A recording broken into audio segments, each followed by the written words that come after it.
It's May 10th, 2019. This is Nerd Bourbon episode 101. I'm Seth Sturgill. And I'm Todd Sturgill. It's been a while since you've done that lame-ass shit. It's funny, is like, it was intentional but unintentional at the same time. What, did you forget to say your name? No. I was like fucking with the settings for a second. I see. Well, you know what? I'll make it in post so it just seems like you just randomly laugh. You have no idea the power I have in post, Todd. I can make you seem like a crazy son of a bitch in the edit. I mean, I do that myself, but okay. I'll take you so far out of context. You know what I'll do? I'll make a introduction where you just sit there and just say over and over and over again with all the ums I cut out from both of us. It'll just be a whole episode of ums from the both of us. There you go. Just take that right there. God, you know what's really bad? I have to shout this out because our mutual friend Tyler, who listens to the show, he mentioned he left a comment on I guess he listens to the show on the YouTube channel, and he mentioned how often I say you know, or like you know what I mean or whatever, and I'm just like, oh God, and now it's like haunting me. I could actually tell you something funny about that. Is I talked to him the day you told me about that. Yeah. And he brought it up, and I'm like, yeah, I'm like, you ruined Seth's life. It's bad, dude. I'm like, you ruined him. He's like, oh, I'm so sorry. No, I mean, here's the deal. When he first told me that, when I first saw that comment from him, I was actually in the middle of editing something, and then once he mentioned it, I could hear it, you know? Mm-hmm. I just said it just now.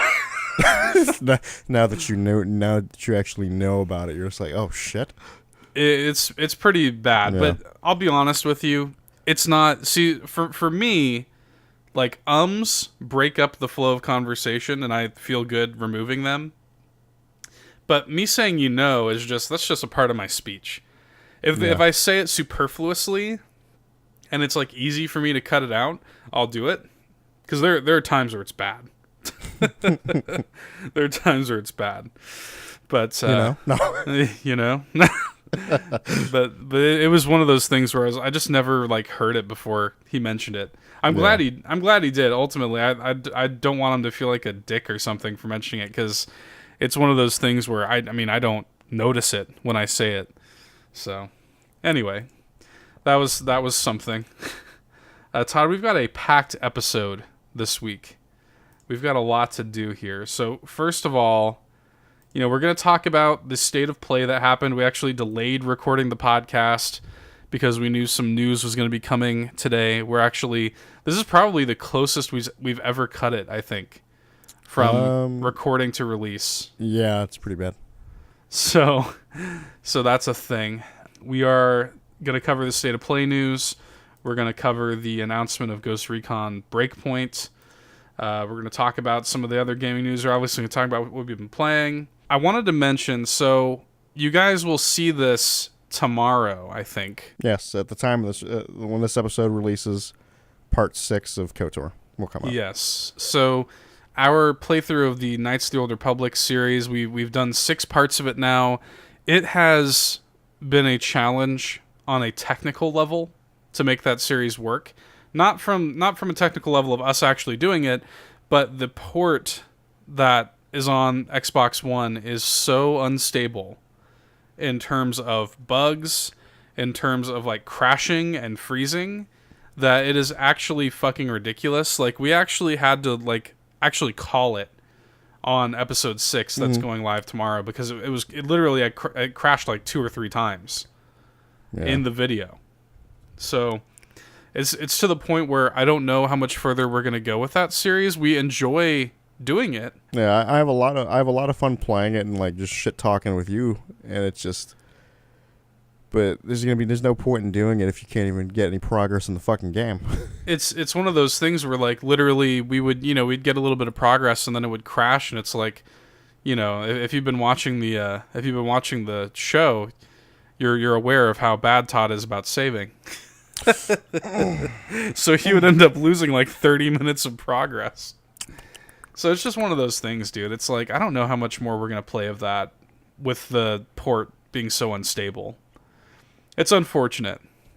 It really is. So if we do end up, canceling that playthrough, we'll probably end up going back to weekly installments of Stardew. Which I'm actually cool with. Yeah, I'm fine with that. Fine with that myself. I actually kind of been in the mood to play it again. Yeah, so I'm actually A-okay with going back to Stardew. We'll probably go back to Stardew up until I think we talked about it in the last couple episodes. There's a couple games coming out. They'll take the place. We're definitely going to be doing some Mario Maker stuff. We're definitely going to be doing Wolfenstein Youngblood when that comes out. There's a few kind of co-op centric games coming out that we're gonna definitely be doing playthroughs of on the YouTube channel. So, but we'll announce here obviously whenever we have concrete plans of when Stardew is gonna come back. In the meantime, so I just wanted to get that out of the way. Todd, what have you been playing this week? Well, a pretty good bit actually this week, right? In a way of me trying to just find something to stick with in my funk, waiting for games to come out. Because I'll say this, I talked to you a few days ago, and I asked you Todd, so how's Days Gone going? And you're like, oh, I deleted that from my console. Mm-hmm. Yes, I gave up on that game. It's that bad, huh? It's not even that it's bad. I don't think it's a shitty thing to say. But I don't even think it's worth playing. Does that not mean that you think it's bad? It's not. Here's the thing. It's not good. It's not good enough for me, in where I'm at in my life, to force myself to play it. I'm not gonna say it's a bad game, but to those, I want to focus my time on something else. I want to play Borderlands for the 5 millionth time. You know what? I have been playing that actually. I know. Not as much. I kind of stopped on that because I've hit a wall on that. I've done everything I really cared to do. Right. Unless I make new characters, and that's a rabbit hole I don't want to go down. No. I did that once long ago. You're a different man then. Yes. I actually jumped on Sekiro, trying to let that game sink its hooks into me, hoping that it would. How'd that go? It's not on my console anymore. Really? That's depressing right there. Yeah. I want to take that. I want to take that couple of seconds of audio there, and just mesh it with how excited you were when we were talking about our most anticipated games. Ooh. That's so sad, man. I don't know, man. It's just, I don't know how I feel about that game. I don't know. I'm just a different person now than I was, a couple years ago. It's interesting. Other than that, I've been seeing some gameplay show up about this medieval combat game that came out recently. A Mordhau? Is that how you pronounce that? Mordhau? I'm assuming Mordhau or some shit. Mordhau? I don't fucking know. Mordhau sounds better. What is that in reference to? I don't fucking know. All I know is it's fun as shit. It's a weird name. But So you're that enjoying is- it, right? Yeah, I put it almost 4 or 5 hours or something like that. Okay. I'm not playing the ever living shit out of it, but it's something that I definitely enjoyed playing. Lord knows I die a lot, but it's still fun. Okay, so Mordhau is actually a weaponry technique. It is the technique of holding the sword inverted while both hands are gripping the blade and hitting the opponent with the pommel or crossguard. Yeah, that makes sense. That's actually so. Every single weapon in the game has an alternate technique, basically. Right. Because when I was using the great sword in the beginning, you can half sword it basically. You can hold that's you know what I'm talking about. That's a thing you've probably seen in medieval combat before, is where they'll hold halfway down the sword a little bit. Yeah. So it's a German technique, alternatively called Mordstrike or Mordschlag. And it's called beating the shit out of people with the fucking pommel. Right. Yeah, it's been fun playing it. I kind of like just turn my brain off and run into the battlefield, aimlessly attacking people. I'll say this: the game has enjoyed a lot of success because it's a very new release. It just came out a couple of weeks ago. Yeah, I think in the first week it sold like 500,000 copies.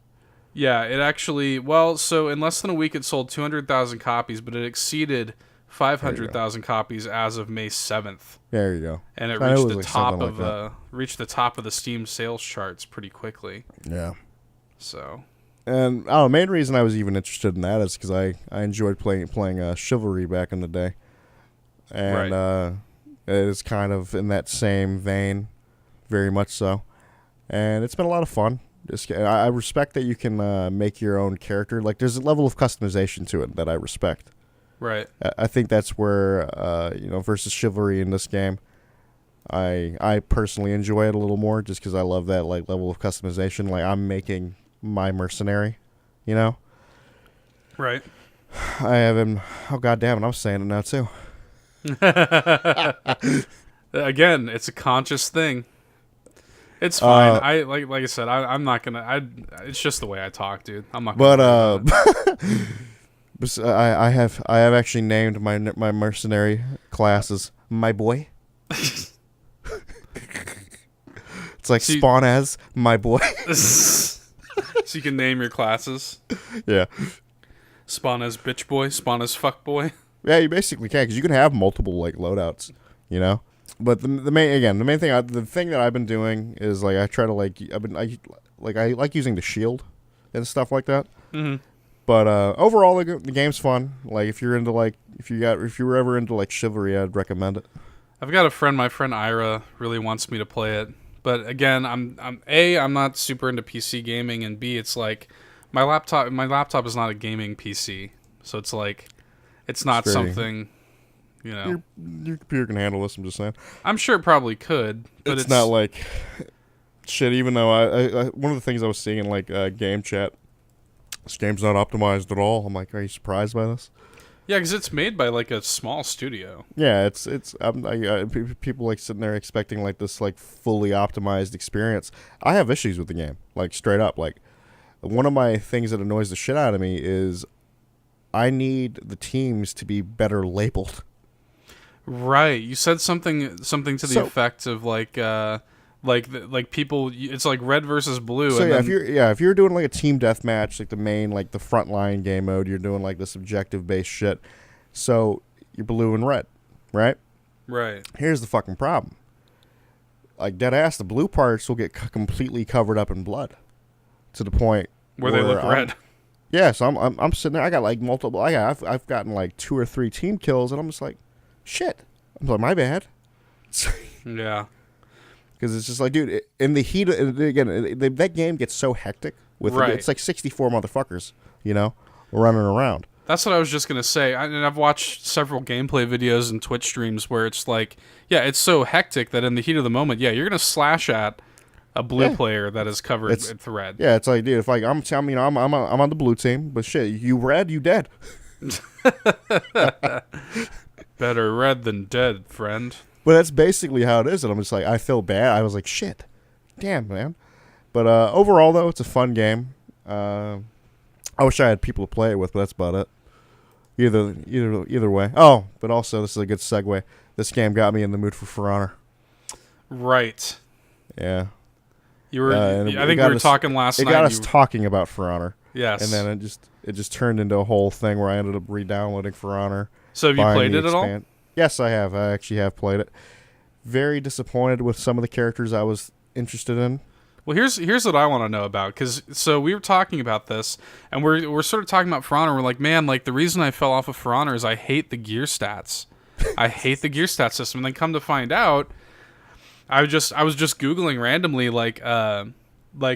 did they add any more modes that do away with the gear stat system? And come to find out, they did away with the gear stat system entirely and replaced it with a perk system. So I want to know what the deal is with that. So yeah, essentially the way that works is, I'm assuming there's like certain pieces of gear that go into different perks. And the different perks obviously they do different things. Like I think the one on my Centurion is like after a kill I get like movement speed or some shit like that. Right. From what I was looking at, none of them, and this is the big thing, is that none of them are hugely like game breaking. And that's kind of what makes me happy, is because at that point the game is brought back to it's just you, right? And that's when I think For Honor is the best. That's why I like when I was playing that game, like when it first came out, I preferred to do like brawls and duels. Yeah, because it's just solely based on skill, not your gear. Because there was no gear stats. That's the only things that didn't have gear stats. Right. Yeah, I basically did buy the expansions and the year pass because I just wanted to see some of the new shit. I fucked around with the new Knight class that came out like a while back at this point, which was the Vortiger. Yeah. I like him in a way, but he's too slow for me.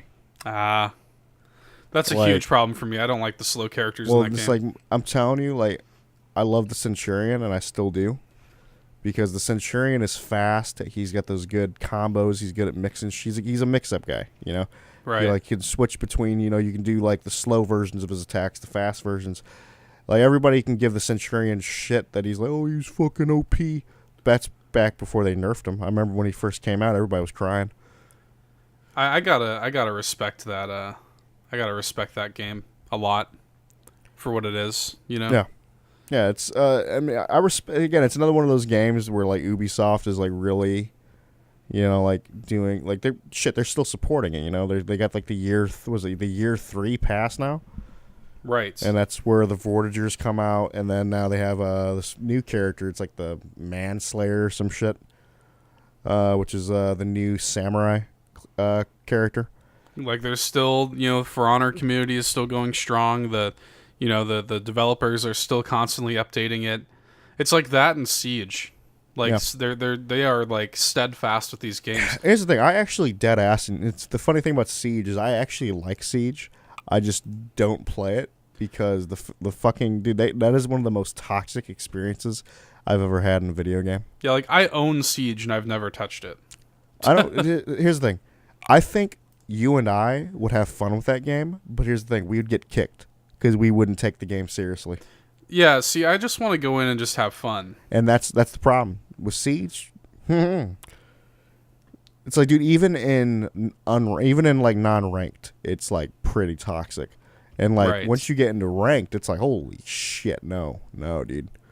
It's like because one of my friends, Ronald, that's like the only game he fucking was playing before he sold all his shit. And dude, that man was like, he's like, yeah, I'm gonna get you up to ranked. I'm like, I ain't playing that shit, dude.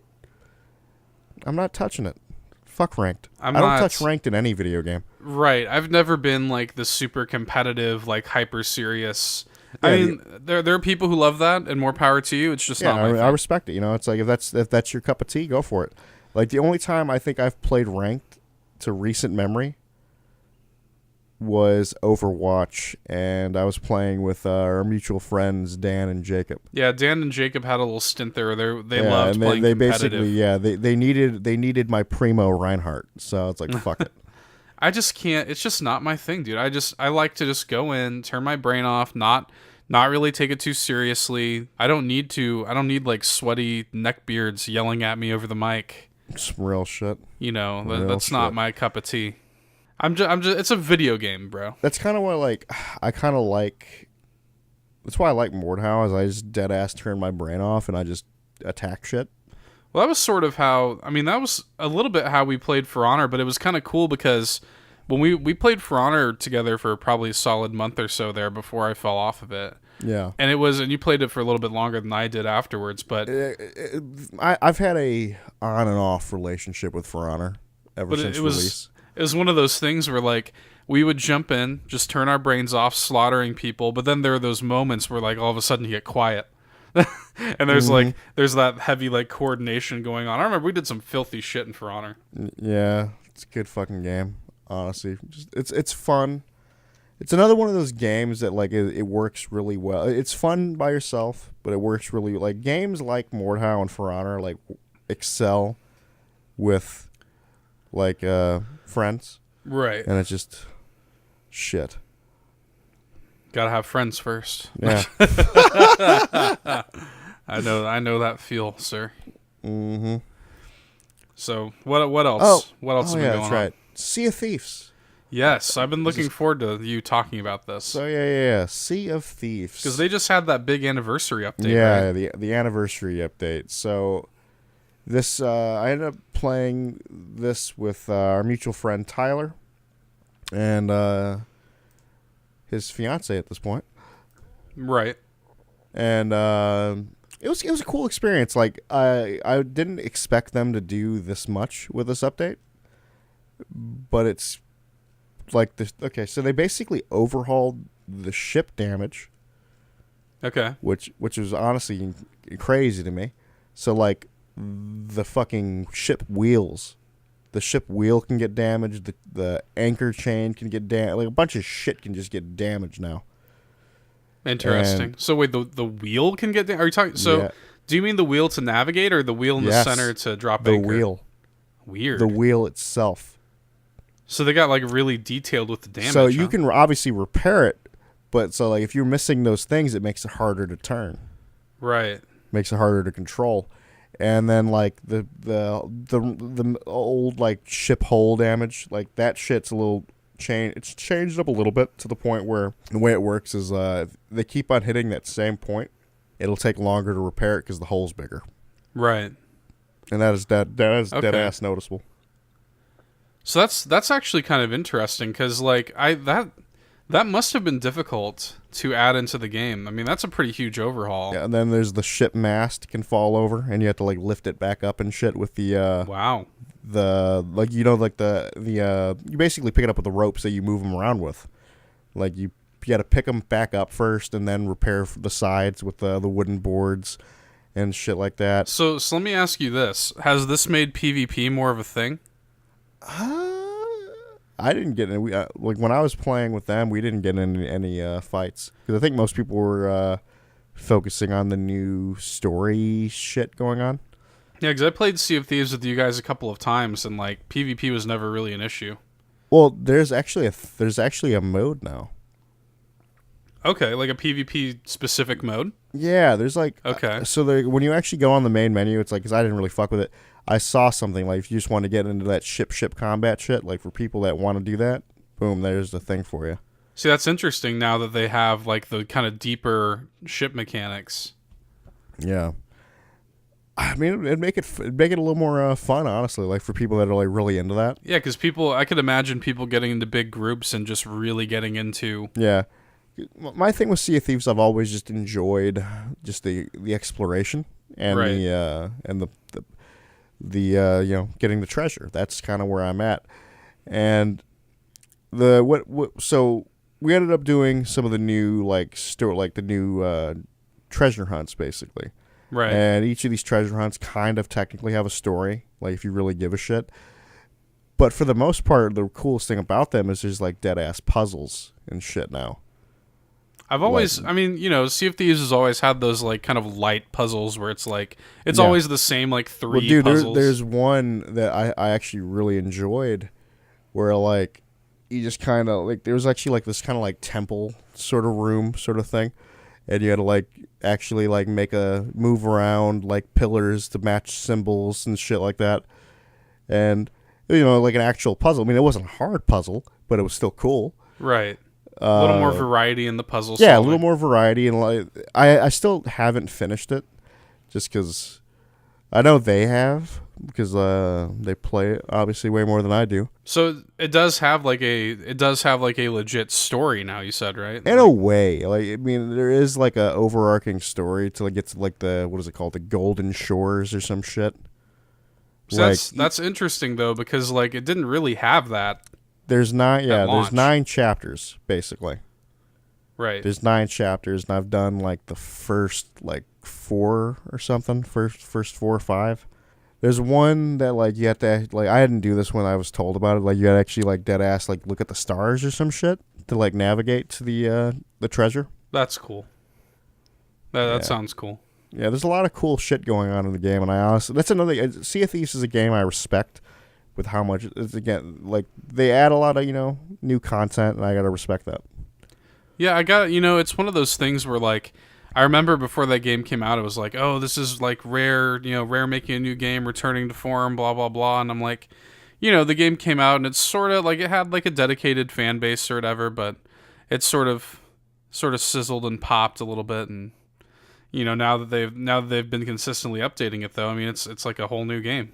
Yeah, that ass feels like a new game. And I respect the hell out of it.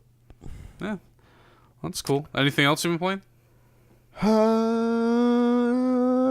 think that's it. So what have you been playing, sweet boy? Shit. I already know where this is going. This is the part where I just say, I'm just, hi, my name's Seth Sturgill, and I'm addicted to Assassin's Creed Odyssey.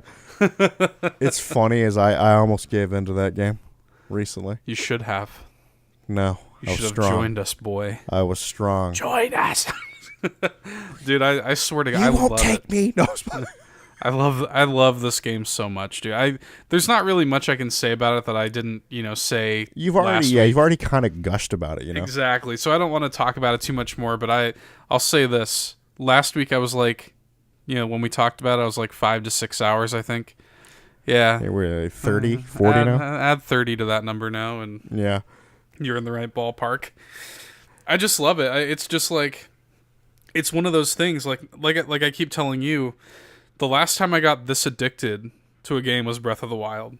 It's all I want to do when I play video games. It's all I want to do. Yeah, it's so good. What's funny is there's actually another game that I've played. I just completely forgot about it. Oh, what is it? I played too much of Diablo recently. Did you really? Yeah. You jumped back in? I played for a solid 4 or 5 hours. What, on Switch? Yeah. Would you just do rifts or something, or what? Yeah. I mean, there's nothing wrong with that. I recently felt the pull. My thing with that game is there's nothing I can do in it anymore. I have everything I want. Yeah. Actually, I'm lying. Technically, there is a goal, but it's like my goal is to get better boots and bracers, and that's it. Right. Yeah. And No. I know which ones I need. I every now and then I'm just like, I'm like I'll see Diablo there on my Switch, and I'll be like Kylo Ren. I'm like, forgive me. I feel it again. I feel it again. The pull to the Diablo. It's like, dude, it's so bad because it's like I'm like sitting there like my Paragon level is like not like fucking high, but it's like, I'll tell you this right now, it's way higher than it was on fucking PS4. Right. It's like almost like, I think I'm almost at like 300 right now. Yeah, I mean, we spent a good amount of time playing Diablo on Switch. It's just such a great port, man. It's a great port, and it's just, oh man, like I think back to like how this character ended up versus like my PS4 character. Yeah. Holy shit. It is one of the great Switch games, for sure. And every now and then, like I said, I'll just feel that pull, and I just kind of want to like jump in again. But I know that's a slippery slope. Oh, it's kind of what happened again. I just kind of sat there. I was listening to just music and just fucking killing shit. It's not going to be long before you start getting back into your like crack addict mode. You're like scratching your neck. It's like that fucking Tyrone meme from Dave the Chappelle show. Yo, you want to do a vault run? Dude, yeah, you don't want me to get like that again. There was like moments, I think we talked about this recently, where I was just like, I was not even really talking to you to talk to you. I was just yes. I know for sure. I know there are definitely days where I was just the fattened vault run calf. That's all you were, boy. It's funny is like I made those vault, like the way my character is built is like I made those vault runs like fucking nothing with how much of a motherfucker my dude is now. It was funny because there were days where like I knew that you had a bad day at work the night before, and I knew you weren't really wanting to talk to anything, but you would just wake up, never mind, do a vault run? I'm just because I have that loot goblin amiibo that will allow you to go to the vault whenever you want. And sometimes you get really good vault. I mean, most of the time it's just bullshit. But every now and then you get those really good vault runs where you get like several legendaries and set pieces and stuff. Mm-hmm. So it was to the point where we were doing those every day for a long time. That's hilarious. I didn't know that you went back to Diablo for a little bit there. Oh, it was bad. The only thing that I've really Assassin's Creed Odyssey has really been the only game that I've been playing, like just period. But we did see, my wife and I went and saw Detective Pikachu tonight, and I don't want to talk too much about it because we're going to be doing a shots on it pretty soon. It's not going to be live by the time you guys hear this, but keep an eye out because it should be live in the coming days. We're going to do a shots on it even though Todd hasn't seen it. I will just say, though, just to quickly summarize my thoughts, I really, really liked it. It is the first great video game movie. I'll say that. It is. If you're a Pokemon fan, Detective Pikachu is worth seeing. Deadass worth seeing. It was like a really, really good movie. But again, I'll give my more detailed thoughts in an episode of Shots very soon. But if you're listening to this and you're like on the fence about Detective Pikachu, don't be. It is definitely worth seeing. With that, though, I think we could probably safely get into the news at this point. If you're ready to tackle some of these news items. Let it begin. All right, so let's get into it. I've got a few news items here. Let's start with Ghost Recon. So they announced... So let me just... You know this, but I want to talk to the audience about this arc, this fucking journey I went down with Ubisoft this week. Because, I've been playing Assassin's Creed Odyssey a lot. I've been thinking about Ubisoft as a company a lot as a result of it. Just thinking about how, impressed I've been with them lately and stuff like that. Talking about their intellectual properties, kind of musing about what I think 2019 probably holds for Ubisoft. And, they suddenly, out of nowhere, they tease this announcement that they had coming on May 9th, right? And it's this tease with, this Skell Industries drone tech kind of thing. And here's the deal. That brand only exists inside of the Tom Clancy verse. So automatically people are kind of assuming it's going to be a Tom Clancy game. But it has only previously been mentioned in Ghost Recon or Splinter Cell. And so, fans of the show know that last E3, everybody was heavily expecting a new Splinter Cell game to get announced last year at E3. There were all sorts of leaks and rumors, and there's, it's been known that Ubisoft has been working on a new Splinter Cell game for at least 2-3 years now. And I don't know if they've been scrapping it and going back to the drawing board with it, or what the deal is, but it was part of that. You remember that Walmart leak? Yeah. Last year, that Walmart Canada leak? That leak was almost 100% accurate with the exception of Splinter Cell. Because, Rage 2 was leaked that way and stuff like that, but Splinter Cell was among the games that were on that listing, and it was not announced last year. So I do think that Splinter Cell is going to be a thing at this E3, but at this point it's we lead up to this announcement, it turns out it's a sequel to Ghost Recon Wildlands called Ghost Recon Breakpoint. Can I talk about how I dashed your hopes and dreams? Yeah, because I'm sitting here. I'm like, oh man, maybe they're gonna announce a new Splinter Cell this Thursday, and you're like, no, no, dude. Actually, I got an email. It said it's Ghost Recon. Oh, okay. Straight up, just straight from Ubisoft News or Ubisoft.com or some shit. Well, because it got to the point where the sequence of events was they're teasing this mysterious trailer or whatever. And they actually included John Bernthal or whatever's character in a recent little DLC mission that they added to Wildlands or whatever. And as it turns out, he's going to be playing the villain of Breakpoint, right? Mm-hmm. So they were kind of teasing this announcement. It was kind of up in the air. People are like, is it Splinter Cell? And I wonder if it was actually, if this was a response. Because Ubisoft ended up turning it from, oh, this is a mysterious announcement to, oh, this is a Ghost Recon announcement. Yeah. Let's not get anybody's hopes up. Yeah, it's some real shit. So, Ghost Recon Breakpoint was announced. Dashing my dreams for now, but, E3 is right around the corner. I will remind you that E3 is right around the corner. And I swear to God, dude. Ooh, dead ass? What day is that shit on? E3? Yeah. I don't know. I would have to look at the schedule. We're going to have to find that out because I might actually try to request off those days. We'll see what happens because I don't know.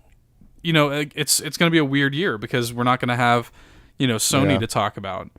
or EA. Like, really, when we actually figure that shit out, it's gonna be one of those things where I'm gonna have to definitely request off because I don't work overnight anymore. Right. Well, we do like to watch them live together. But if if we have to work around work schedules, we can. It's not a big deal.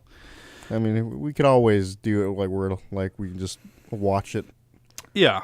Afterwards, but it's one of those things. I mean, I like to watch them live. If we can't pull off watching them live, it's no big deal. E3 time is a special time, though. Regardless, I always enjoy E3 time. But I think E3 2019. I think this is going to be the year for Splinter Cell. There's also been a lot of leaks and rumors about Watch Dogs 3 coming out this year. It seems like if all of these leaks are to be believed, it seems like the 1-2 punch for Ubisoft this fall is going to be Ghost Recon Breakpoint and Watch Dogs 3. So we'll see how that goes. But, did you actually watch this announcement trailer for Breakpoint? No, I didn't. So I watched it, and I gotta be honest with you, man. I could not be less interested. Well, here's the thing. I've played Wildlands. Yeah. And it's a fine game. But it has the one problem of... I mean, I respect the people that can play that game by themselves. Right. But that game is solely based off co-op for me. Right. And other than that, it's an alright game. It's pretty weak overall. It just seems this is another game that, to their credit, they've been supporting the shit out of, and I gotta respect them for that. That seems to be Ubisoft's MO right now. But for me, I never super had an interest in Wildlands. I think I played Ghost Recon Advanced Warfighter 2 on 360 and enjoyed it fine. But Ghost Recon's just never super been my thing. So it's funny is I used to play the old ones on PC. Old ones. Yeah. You know the ones I'm talking about. And then that was probably the last one that I played, the Advanced Warfighter. I feel like they put out before Wildlands. I think they put out a Ghost Recon strategy game on 3DS that I actually enjoyed. Lord. I mean, I can definitely see that happening. I think that was actually the last one that I played. I don't remember. I have a vague memory of that. Maybe it's a fever dream. But so the one thing I will say, so the new setting of this game, it's called the Aurora Islands. And it's kind of a private compound of islands ran by this dude. His name's Jace Skell. Maybe the stupidest name in video game history. And that's the CEO of Skell Technology, who specializes in autonomous drones and AI. You're still going to be playing as callsign Nomad from Wildlands, apparently. It's still going to be very co-op centric, like Wildlands was. But the interesting thing is, the Aurora Islands they have a bunch of different environments. They have mountains, swamps, snow. There's a volcano region, So there's apparently a new prone camo system that will allow you to blend in with the environment. When you're near some mud or some dirt, you can kind of blend in with it, I guess, which is interesting. There's some new tech stuff you can breach fences and stuff. It's little additions. It seems to be kind of just a sequel-ass sequel. Mm-hmm. I don't know if this was a thing in Wildlands, but there are classes now in Breakpoint. I guess there are going to be 4 classes available at launch, which each have class-specific abilities that you can swap between. New. Yeah, I think that's new. Okay, so that's cool. I don't remember that being a thing. Cutscenes will offer dialogue choices, but it's not going to affect the narrative or how missions unfold. It just is for flavor. So it doesn't matter. Okay. Yeah, so it doesn't matter. But it's just for flavor, which at least it's there, I guess. So you create the ghost, I guess, the Nomad or whatever, and that ghost is shared between all modes: solo, co-op, and PvP. Which apparently they added PvP to Wildlands post-launch. It will be available at launch this time. Every 4 months, they are going to be giving a new expansion for the game. And they're actually adding... This is actually kind of interesting. They're adding raids to the game. So they're almost making it don't call it a living world game. Don't call it a Destiny or a Division kind of thing. Mm-hmm. They're adding straight up raids, which are going to be high... they say they're hyper difficult, highly replayable co-op experiences. Okay. Which is, it's interesting. But I got to be honest with you, when I looked at this and I heard about this stuff, the game, by the way, comes out October 4th, 2019, for PS4, Xbox One, and PC.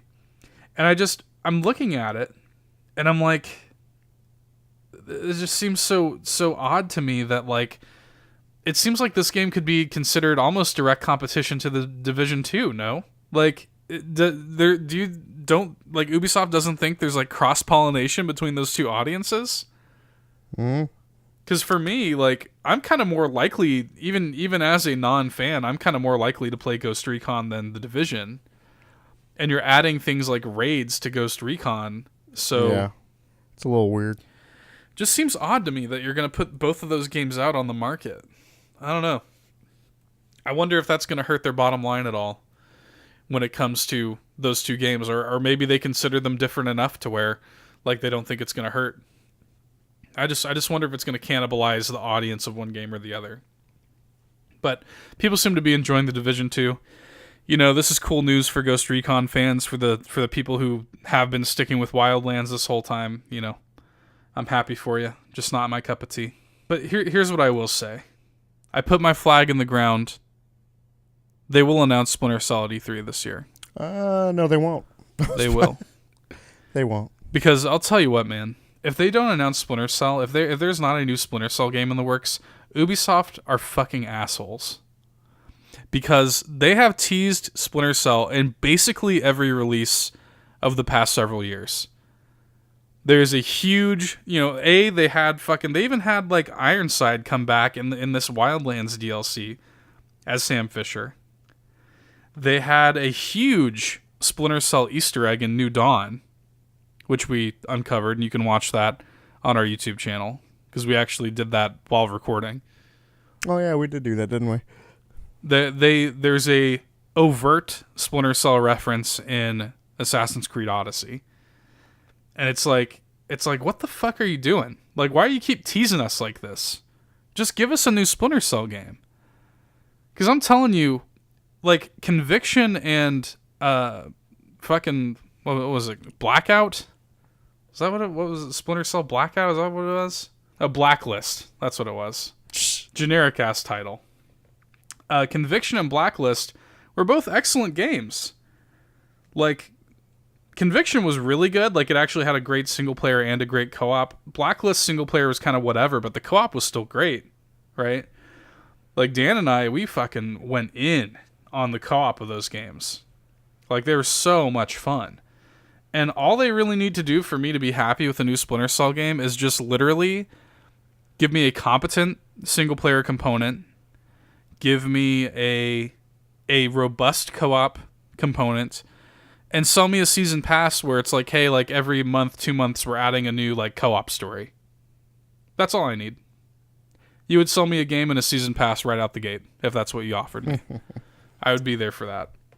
I would love to play those games with you because I feel like we could get really stupid with that. Oh, you already know it. So, that's Ghost Recon. Before we get into the state of play, I really got to talk about, Randy Pitchford won't let me leave him alone, man. I wasn't going to talk about Randy Pitchford this week. I'm a little bit sick of talking about Randy Pitchford. And let me just say, I've met Randy Pitchford in person at PAX South. He's a nice guy. Or he was a nice guy to me. But, like, it's like every time we fucking hear about this guy in the news, it's getting to the point where, like, there has been enough. When you see enough smoke, there's got to be a fire somewhere, Todd.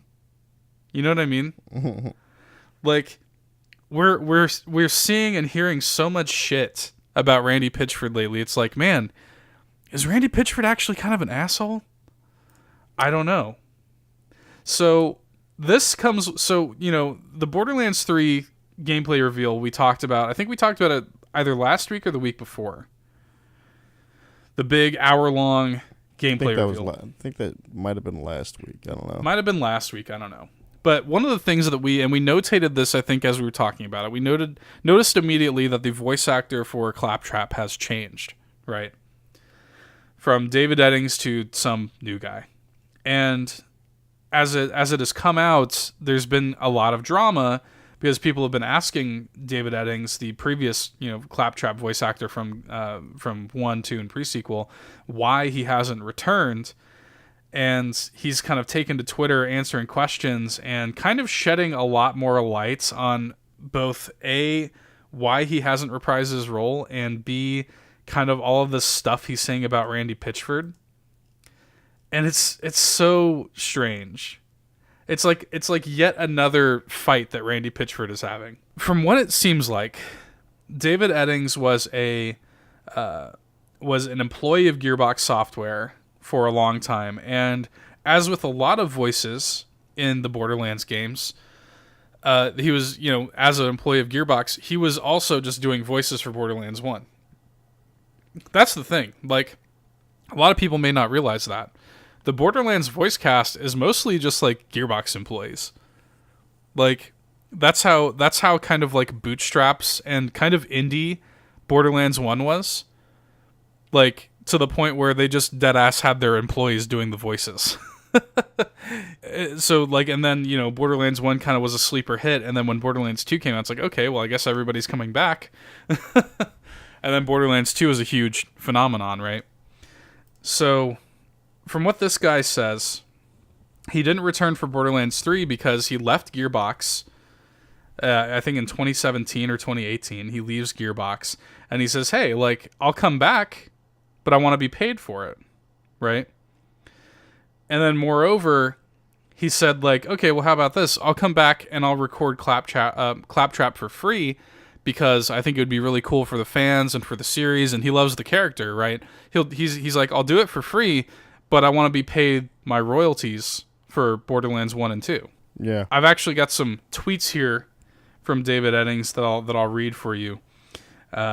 Because when he first made the statement that like Randy, like, thought he was too expensive, didn't want to pay him to come back for Claptrap, he tweets, I had a lot of mixed feelings when asked to reprise the role of Claptrap late last year, and eventually realized I was willing to put differences aside and do something cool for Borderlands fans with my friends at Gearbox.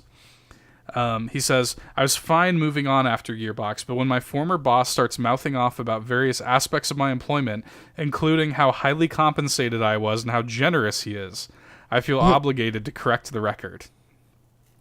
Because this is yet another, if you remember, we talked about this a few months ago. There's a ex-Gearbox lawyer who was accusing Randy Pitchford of pocketing like a $12 million bonus that was supposed to go to Gearbox employees. So David Eddings kind of jabbed at that a little bit too. But he says, I ultimately offered to do it for free in exchange for past royalties owed, plus an apology for something I've never spoken about publicly until now. Randy physically assaulted me in the lobby of the Marriott Marquis at GDC 2017. Personally, I think Randy's been on the tilt the last few years. He's not the victim he portrays himself to be. I even blocked him a couple years ago for stalking me on social media. Enough is enough. It's nice not feeling the need to spot any sleight of hand these days, or wonder if the card was chosen or forced. I'm happy to be free from the half-truths and full-on deceptions, and thankful to no longer hear people referred to as muggles like a con man refers to a mark. As an aside, seems a bit conspicuous that he chimed in on my salary, but didn't mention anything about the $12 million of revenue he siphoned away from the employee royalty pool. FYI, Gearbox employees are asked to take lower salaries with the promise of royalty shares. Wow. He was with Gearbox for like over a decade. And the reasons for him leaving are unclear. David Eddings goes on to say he means no ill will towards Gearbox as a company. He thinks that it's full of amazingly talented game developers, and he has a lot of friends that still work there and stuff like that. He says don't blame the company for the actions of one person. Be kind, support Borderlands 3, just because the boss is an asshole, basically. So, to fire back, according to Randy Pitchford, to the amusement of Randy Pitchford,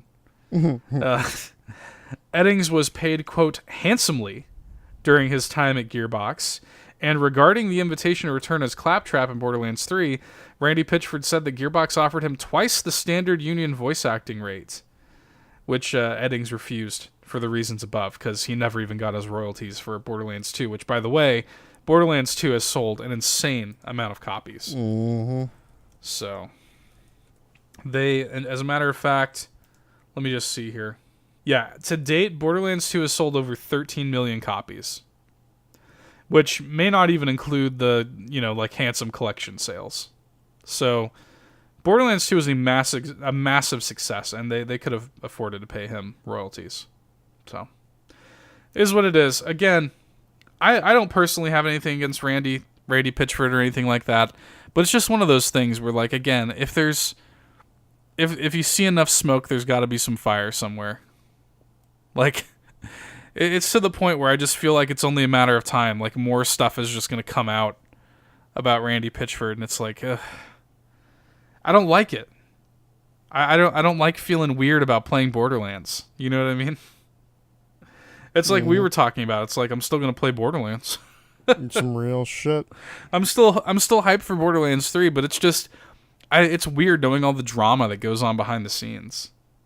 So, there's all this stuff going on with NetherRealm right now that I won't talk about, but it's just one of those things where it's like, God, like as the video game industry grows more and more, you just hear more and more about these like toxic work environments, and it's discouraging. As somebody who grew up wanting to work on video games, it's discouraging to hear that, like, hey, maybe you actually don't. So, anyway, that's all I have to say about that, Todd. I think we should end the show just going over the State of Play, the newest edition of the Sony State of Play initiative. Well, this one was better than the last one. Yeah, we can say that, right?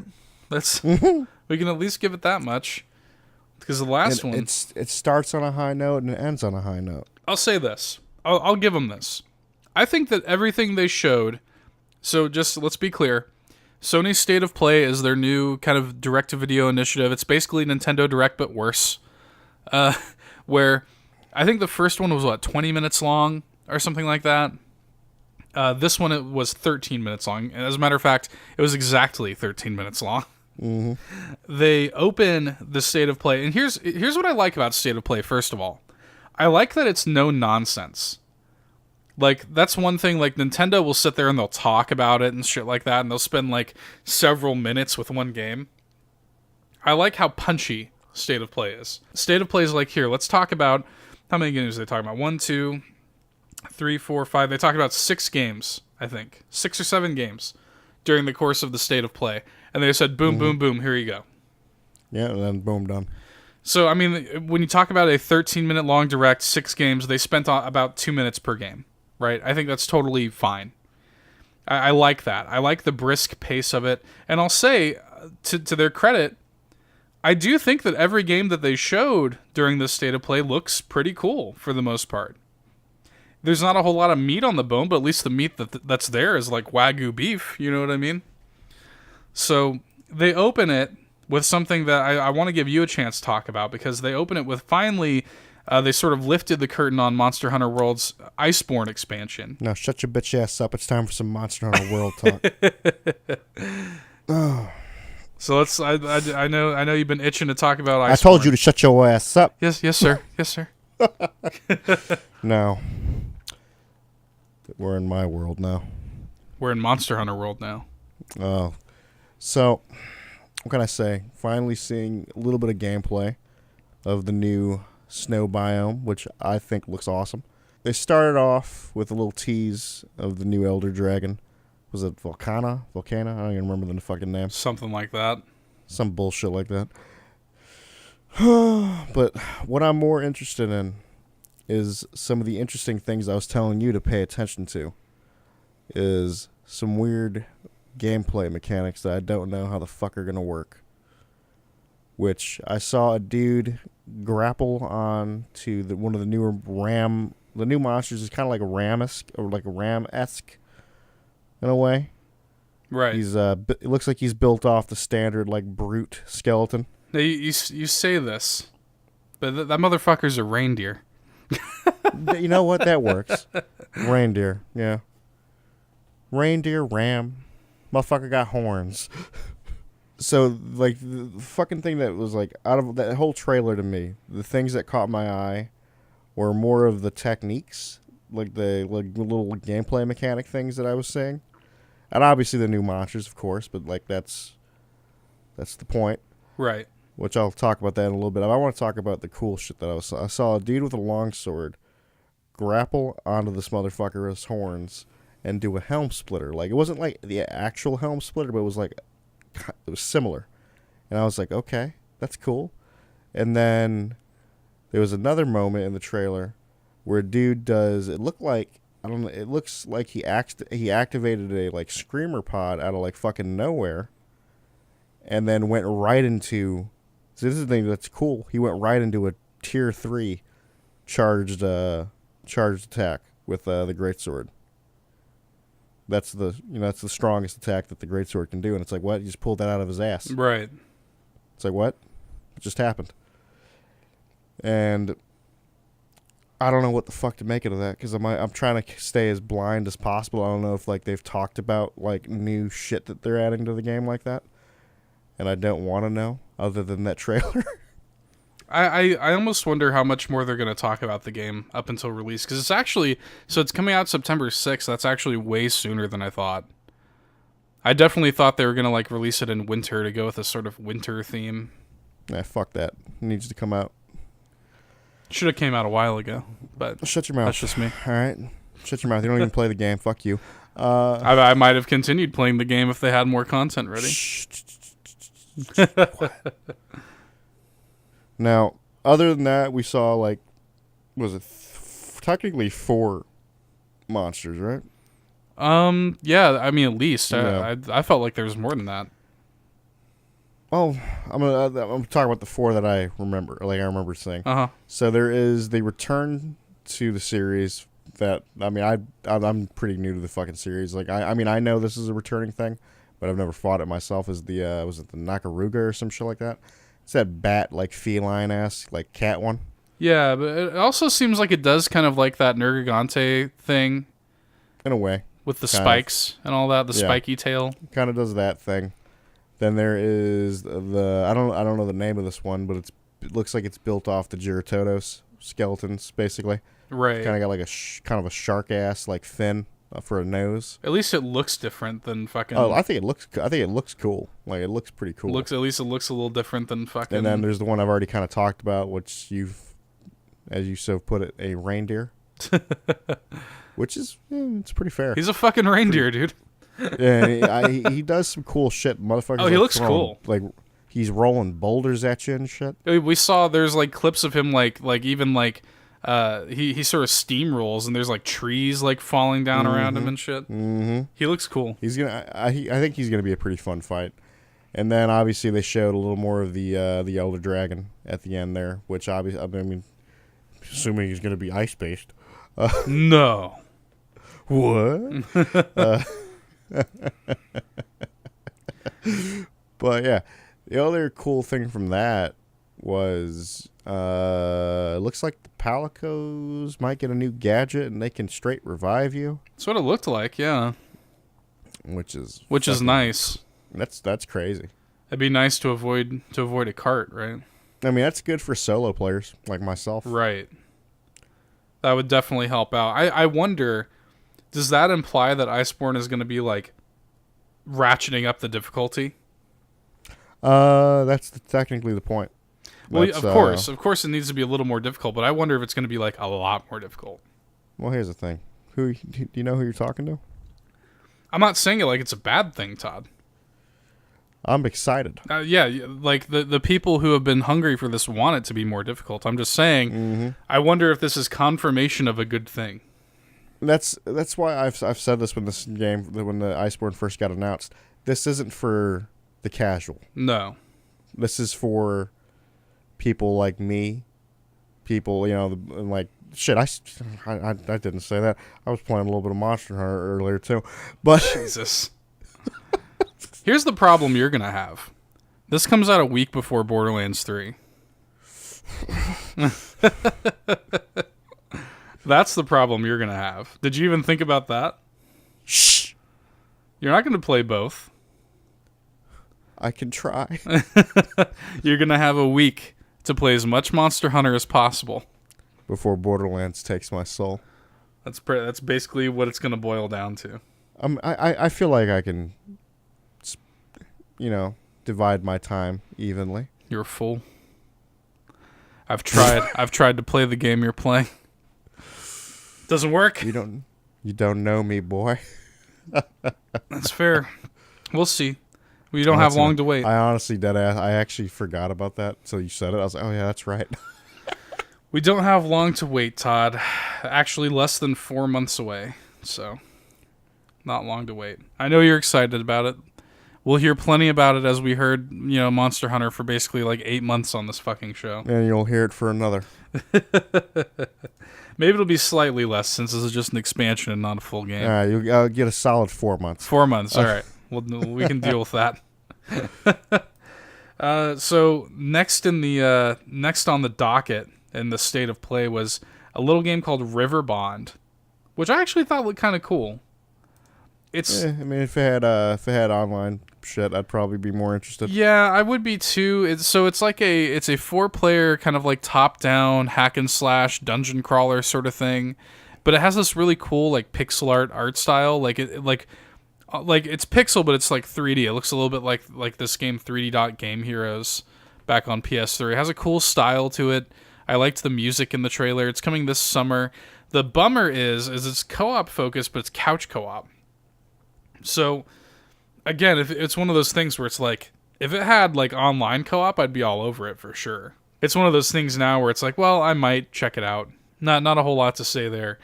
We got a teaser trailer for a new Predator game, Predator Hunting Grounds, developed by the Friday the 13th developer Ilphonic. Weirdly enough, being actually produced by Sony Worldwide Studios. So this is actually going to be like a PlayStation property at this point. Like, this is going to be like a second-party PlayStation game, which is weird. So, I mean, it's interesting if nothing else. And here's the thing, like, Ilphonic seems like, I mean, I never played the Friday the 13th game. From what I understand, from what I've seen, it had some cool ideas.